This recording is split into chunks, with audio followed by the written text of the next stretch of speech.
जय हिंद दोस्तों। स्वागत है आप सभी का अपने YouTube channel target exam with Saurabh पर।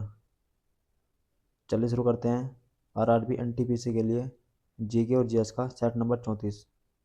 आज हमारा 34वां प्रैक्टिस सेट है। इस सेट का एक एक क्वेश्चन आपके एग्ज़ाम के लिए काफ़ी इंपॉर्टेंट होगा। जितने भी क्वेश्चन कराऊंगा सारे आपके एग्ज़ाम के लिए काफ़ी इंपॉर्टेंट होंगे, ये मेरा वादा है। आपके एग्ज़ाम में क्वेश्चन अधिकतर यहीं से मिलेंगे। चलिए फिर शुरू करते हैं। वीडियो अच्छे लगे तो वीडियो को लाइक और शेयर करें, और जो भी चैनल पर नया हो वो चैनल को सब्सक्राइब कर ले, ताकि आपको आगे और ऐसे ही प्रैक्टिस करने को मिल सके। चलिए शुरू करते हैं। क्वेश्चन नंबर 1, दुनिया की सबसे चौड़ी जल संधि कौन सी है? दुनिया की सबसे चौड़ी जल संधि इनमें से कौन सी है? हार्मुज जल संधि, डेविस जल संधि, बेरिंग जल संधि, जिब्राल्टर जल संधि। तो दुनिया की सबसे चौड़ी जल संधि डेविस जल संधि है। डेविस जल संधि दुनिया की सबसे चौड़ी जल संधि है। ये कनाडा कनाडा और ग्रीनलैंड के बीच में स्थित है। ग्रीनलैंड के। क्वेश्चन नंबर 2, धन विधेयक की परिभाषा संविधान के कौन से अनुच्छेद में दी गई है? धन विधेयक की परिभाषा संविधान के कौन से अनुच्छेद में दी गई है? अनुच्छेद 70, अनुच्छेद 112, अनुच्छेद 110 या अनुच्छेद 92? तो धन विधेयक की परिभाषा संविधान के अनुच्छेद 110 में दी गई है। संविधान के अनुच्छेद 110 में धन विधेयक की परिभाषा दी गई है। क्वेश्चन नंबर 3, भूमध्य रेखा के उत्तर में 23.5 डिग्री अक्षांश रेखा को क्या बोलते हैं? भूमध्य रेखा के उत्तर में 23.5 डिग्री अक्षांश रेखा को क्या बोलते हैं? कर्क रेखा, मकर रेखा, विषुवत रेखा या इनमें से कोई नहीं? तो इसे कर्क रेखा बोलते हैं। क्वेश्चन नंबर 4, मारकम कली किस प्रदेश का लोक नृत्य है? मारकम कली किस प्रदेश का लोक नृत्य है? मारकम कली इनमें से किस प्रदेश का लोक नृत्य है? गुजरात, झारखंड, केरल या गोवा? तो ये केरल का लोक नृत्य है। मारकम कली केरल का लोक नृत्य है। क्वेश्चन नंबर 5, दुधवा राष्ट्रीय उद्यान किस प्रदेश में स्थित है? दुधवा राष्ट्रीय उद्यान इनमें से किस प्रदेश में स्थित है? गुजरात, कर्नाटक, तमिलनाडु या उत्तर प्रदेश? तो ये उत्तर प्रदेश में स्थित है। दुधवा राष्ट्रीय उद्यान उत्तर प्रदेश का एक प्रसिद्ध राष्ट्रीय उद्यान है। वीडियो को लाइक और शेयर करते रहें। सभी के सभी वीडियो को लाइक और शेयर करते रहें। Question number 6, queen of Deccan किस शहर को कहते हैं? क्वीन ऑफ डेक्कन इनमें से किस शहर को कहते हैं? पुणे को, बेंगलुरु को, मुंबई को या शिमला को? तो क्वीन ऑफ डेक्कन पुणे को कहते हैं। पुणे को क्वीन ऑफ डेक्कन कहते हैं। क्वेश्चन नंबर 7, कौन सी पंचवर्षीय योजना में बोकारो इस्पात संयंत्र की स्थापना हुई थी? कौन सी पंचवर्षीय योजना में बोकारो इस्पात संयंत्र की स्थापना हुई थी?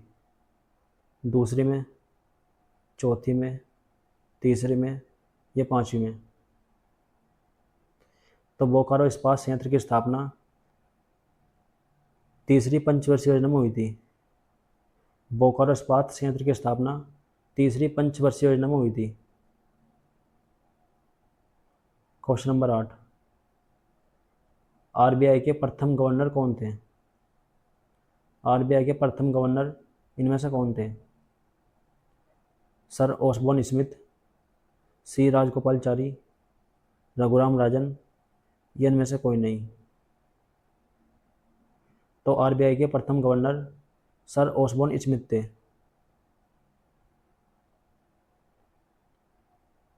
क्वेश्चन नंबर 9, हजारी समिति का संबंध किसके साथ है? हजारी समिति का संबंध इनमें से किसके साथ है? औद्योगिक नीति, बैंकिंग सुधार, बेरोजगारी या लघु उद्योग। तो हजारी समिति का संबंध औद्योगिक नीति के साथ है। हजारी समिति औद्योगिक नीति से संबंधित है।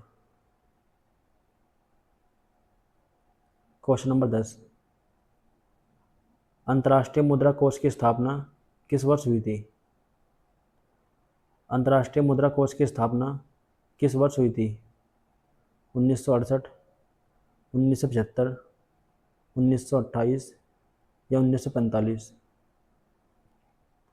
तो अंतर्राष्ट्रीय मुद्रा कोष की स्थापना 1945 में हुई थी।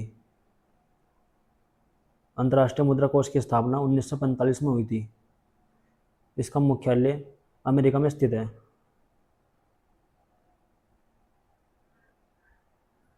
क्वेश्चन नंबर 11, दादा कॉमरेड पुस्तक के लेखक कौन है? दादा कॉमरेड पुस्तक के लेखक इनमें से कौन है? यशवर्धन, बारिंद्र घोष, यशपाल या जगमोहन? तो दादा कॉमरेड पुस्तक के लेखक यशपाल है। ये यशपाल की एक प्रसिद्ध पुस्तक है। क्वेश्चन नंबर 12, हौज खास का निर्माण किसने करवाया था? हौज खास का निर्माण इनमें से किसने करवाया था?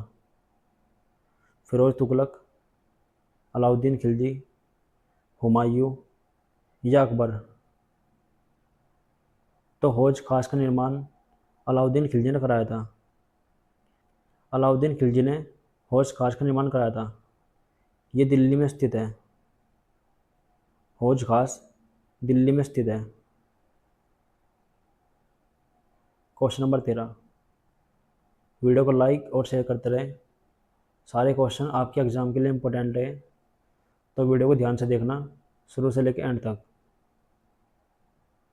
क्वेश्चन नंबर 13, प्रथम ज्ञानपीठ अवार्ड पाने वाले व्यक्ति प्रथम ज्ञानपीठ अवार्ड पाने वाले व्यक्ति इनमें से कौन थे? प्रथम ज्ञानपीठ अवार्ड पाने वाले व्यक्ति इनमें से कौन थे? महादेवी वर्मा, जी शंकर क्रूप, देविका रानी या आशापूर्णा देवी? तो प्रथम ज्ञानपीठ अवार्ड पाने वाले व्यक्ति जी शंकर क्रूप थे। जी शंकर क्रूप जो हैं ये प्रथम ज्ञानपीठ अवार्ड पाने वाले व्यक्ति हैं। ये एक मलयालम भाषा कवि थे। जी शंकर क्रूप मलयालम भाषा कवि थे।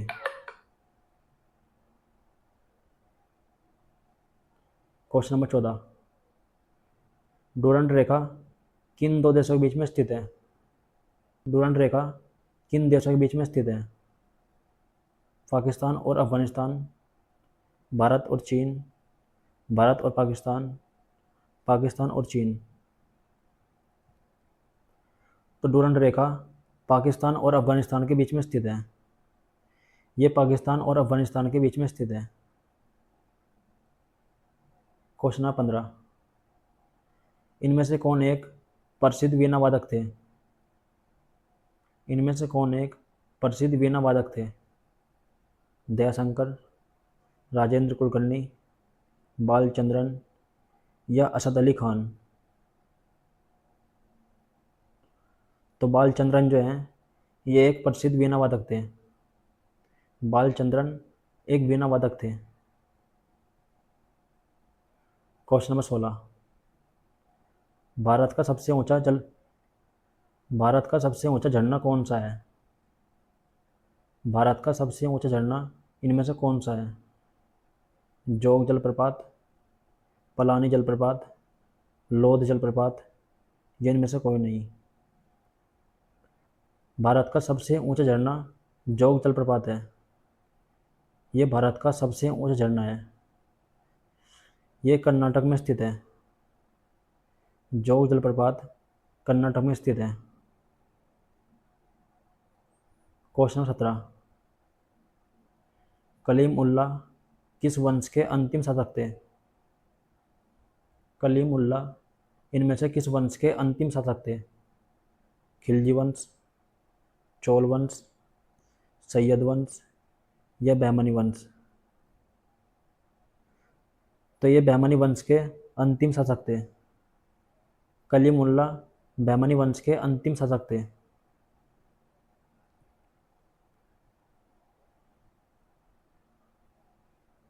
क्वेश्चन नंबर 18, संविधान सभा में महिला सदस्यों की संख्या कितनी थी? संविधान सभा में महिला सदस्यों की संख्या कितनी थी? 10, 20, 15 या 17? तो संविधान सभा में महिला सदस्यों की संख्या 15 थी। संविधान सभा में महिला जो थी वे 15 थी। क्वेश्चन नंबर 19, मंत्री कितने प्रकार के होते हैं? मंत्री कितने प्रकार के होते हैं? 4 प्रकार के, 3 प्रकार के, 2 प्रकार के या 5 प्रकार के? तो मंत्री जो हैं ये 3 प्रकार के होते हैं। मंत्री 3 प्रकार के होते हैं। कौन कौन से? पहला होता है कैबिनेट मंत्री, कैबिनेट मंत्री। दूसरा होता है आपका राज्य मंत्री, राज्य मंत्री। और तीसरा होता है उप मंत्री, उप मंत्री। ये 3 मंत्री होते हैं, पहला, दूसरा और तीसरा। क्वेश्चन नंबर 20, राष्ट्रीय ध्वज को संविधान सभा में किसने पेश किया था? राष्ट्रीय ध्वज को संविधान सभा में किसने पेश किया था? जवाहरलाल नेहरू, हंसा मेहता, सरदार पटेल या मोतीलाल नेहरू? तो राष्ट्रीय ध्वज को संविधान सभा में हंसा मेहता ने पेश किया था। क्वेश्चन नंबर 21, किसान दिवस किस तारीख को मनाते हैं? किसान दिवस किस तारीख को मनाते हैं? 19 सितंबर, 23 दिसंबर, 10 जुलाई या 5 मार्च? तो किसान दिवस 23 दिसंबर को मनाते हैं। 23 दिसंबर को किसान दिवस मनाते हैं। क्वेश्चन नंबर 22, भीमा परियोजना किस नदी पर स्थित है? भीमा परियोजना इनमें से किस नदी पर स्थित है? गोदावरी, दामोदर, पावना या झेलम? पावना नदी पर स्थित है। ये महाराष्ट्र में स्थित है। भीमा परियोजना महाराष्ट्र में स्थित है। क्वेश्चन नंबर 23, मध्य प्रदेश का नेपा नगर किस वस्तु के लिए प्रसिद्ध है? मध्य प्रदेश का नेपा नगर किस वस्तु के लिए प्रसिद्ध है?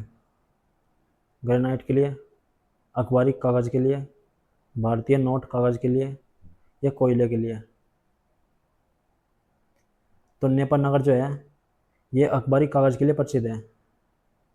मध्य प्रदेश का नेपा नगर अखबारी कागज़ के लिए प्रसिद्ध है। क्वेश्चन नंबर 24, ब्यूनस आयर्स किस देश की राजधानी का नाम है? ब्यूनस आयर्स किस देश की राजधानी का नाम है? रूस की, जमैका की, अर्जेंटीना की या डेनमार्क की? तो ब्यूनस आयर्स अर्जेंटीना की राजधानी है। ये अर्जेंटीना की राजधानी है। क्वेश्चन नंबर 25, सीरिया देश की करेंसी इनमें से कौन सी है? सीरिया देश की करेंसी इनमें से कौन सी है? पाउंड, यूरो, डॉलर या पीसो? तो पाउंड जो है ये सीरिया की करेंसी है। पाउंड सीरिया की करेंसी है। क्वेश्चन नंबर 26, पृथ्वी के सबसे निकटतम तारा इनमें से कौन सा है? पृथ्वी के सबसे निकटतम तारा इनमें से कौन सा है? अभिनव तारा, साइरस, सूर्य या स्पाइनल? तो पृथ्वी के सबसे निकटतम तारा सूर्य है। सूर्य पृथ्वी के सबसे निकटतम तारा है। Question number 27। तमाशा किस प्रदेश का लोक नृत्य है? तमाशा इनमें से किस प्रदेश का लोक नृत्य है? बिहार, महाराष्ट्र, पश्चिम बंगाल या उत्तर प्रदेश? तो ये महाराष्ट्र का लोक नृत्य है। तमाशा महाराष्ट्र का लोक नृत्य है।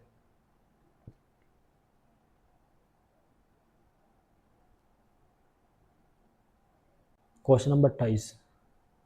अंतर्राष्ट्रीय अहिंसा दिवस किस तारीख को मनाते हैं? अंतर्राष्ट्रीय अहिंसा दिवस किस तारीख को मनाते हैं? 10 अक्टूबर, 5 सितंबर, 12 जनवरी या 2 अक्टूबर? तो अंतर्राष्ट्रीय अहिंसा दिवस 2 अक्टूबर को मनाते हैं। 2 अक्टूबर को अंतर्राष्ट्रीय अहिंसा दिवस मनाते हैं। Question number 29। किस बंदरगाह को रसायन बंदरगाह भी कहते हैं? इनमें से किस बंदरगाह को रसायन बंदरगाह भी कहते हैं? कोची बंदरगाह, तूतीकोरिन बंदरगाह, दाहेज बंदरगाह या मार्मागोआ बंदरगाह? तो दाहेज बंदरगाह को रसायन बंदरगाह भी कहते हैं। दाहेज बंदरगाह को रसायन बंदरगाह भी कहते हैं। ये गुजरात में स्थित है।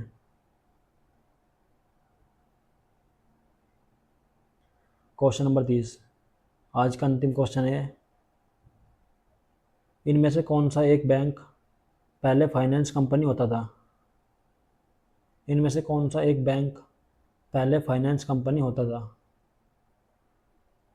तो ये आपके लिए होमवर्क है। हर बार की तरह इसका आंसर कमेंट बॉक्स में बताना। इसका आंसर कमेंट बॉक्स में बताना। सभी के सभी इसका आंसर कमेंट बॉक्स में बताना। चलिए मिलते हैं कल फिर।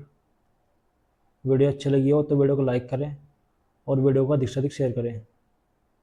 और जो भाई चैनल पर नया हो वो हम फॉलो कर लें, ताकि आपको अच्छे से अच्छे प्रैक्टिस करने को मिल सके। चलिए मिलते हैं कल फिर।